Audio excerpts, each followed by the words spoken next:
안녕하십니까. 갤라호른입니다.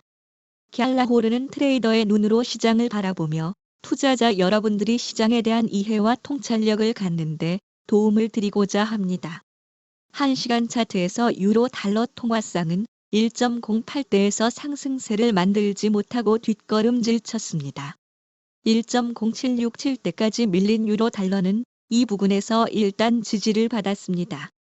하지만 반등에 성공하진 못하고 볼린저 밴드 상단에 막혀 다시 조정을 받았습니다.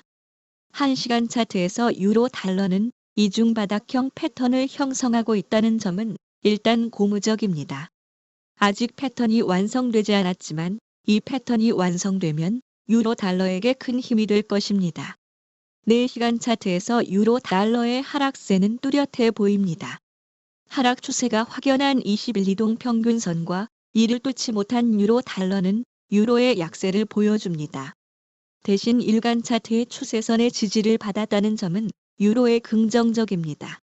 여기서 V형 패턴을 형성하며 반등에 성공할지 지켜봐야겠습니다. 유로 달러가 21선을 넘어서면 121 지수 이동선이 있는 1.0845 부근에서 저항에 부딪힐 것으로 보이는데 그 지점에서 앞으로의 추세가 결정될 것으로 예상됩니다. 1.0845에서 1.0865 사이에는 4시간 차트 볼린저 밴드 상단과 주간 차트의 121 지수 이동선도 자리하고 있기 때문입니다. 하락을 거듭하던 유로 달러는 일간 차트에서 일단 상승 추세선의 지지를 받았습니다. 먼저 이 추세선이 지지선 역할을 제대로 해낼지 여부를 지켜볼 필요가 있는데 현재 유로 달러 가격은 십자형 캔들을 하고서 볼린저 밴드 하단에 걸쳐 있기 때문입니다. 이 경우 반등보다는 추가 하락을 먼저 고려해 추가 하락에 대비해야 합니다. 일간 차트의 상승 추세선이 지지선으로 잘 기능해준다면 유로 달러는 볼린저 밴드 상단까지 상승할 것으로 보입니다. 그런데 이 지점에는 또 다른 추세선이 있어서 이 추세선이 저항선으로 작용할 수 있음을 감안해야 합니다. 1.0970 부근에서 매수세와 매도세 간의 공방이 벌어질 것으로 보입니다. 유로 달러가 하락을 지속한다면 1.06 중반, 심하면 1.05 중반까지 밀릴 수 있습니다. 앞으로 유로 달러의 향방은 이번 주 공개되는 고용지표에 큰 영향을 받을 것으로 예상됩니다. 미 연방준비제도 연준이 주의 깊게 살피는 지표인 개인소비지출 PCE 근원 물가지수가 전월 동월 대비 2.8% 상승했습니다. 전달보다는 0.3% 상승했는데 시장의 예상치와 부합했고 지난달 발표치 0.5% 상승보다는 둔화된 모습이었습니다. 인플레이션은 여전하지만 시장에서는 예상된 수준이었다는 점에 안도하는 분위기였습니다. 제롬 파월 연준 의장도 결과에 만족해하는 모습을 보였습니다. 일부 전문가들이 탄탄한 미국 경제와 인플레이션을 근거로 연준이 올해에는 기준금리를 내리지 않을 것이라는 전망을 내놓는 가운데 파월 의장은 부활절 연휴 첫날 샌프란시스코 연방은행에서 열린 질의응답에서 올해 세 차례 금리 인하 가능성을 다시 한번 확인했습니다. 다만 아직은 금리 인하를 서두를 때는 아니라는 점도 분명히 했습니다. 시장에서는 첫 번째 금리 인하 시기를 오는 6월로 보고 있습니다. 시카고 상품 거래소 패드워치 툴에 따르면 시장은 연준의 6월 기준 금리 인하 확률을 64%로 보고 있습니다.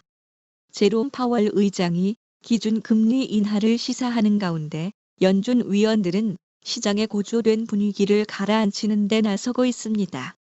크리스토퍼 월러 연준 이사는 뉴욕 경제클럽 초청 연설에서 금리 인하를 서두를 것 없다고 말했습니다. 월러 이사는 올 초 예상치를 상회한 물가지표에 대해 실망감을 내비치면서 금리 인하에 필요한 데이터가 더 필요하다고 언급했습니다. 월러 이사는 급하지 않다는 발언을 4차례 반복하며 올해 금리 인하를 최소화하겠다는 뜻을 분명히 했습니다.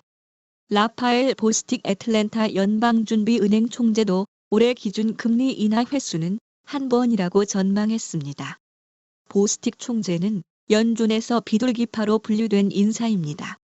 리사코 연준 이사 역시 통화 정책을 너무 많이 혹은 너무 빨리 완화할 경우 인플레이션이 고착화되어 그동안의 진전을 멈출 위험이 있다며 경계감을 드러냈습니다.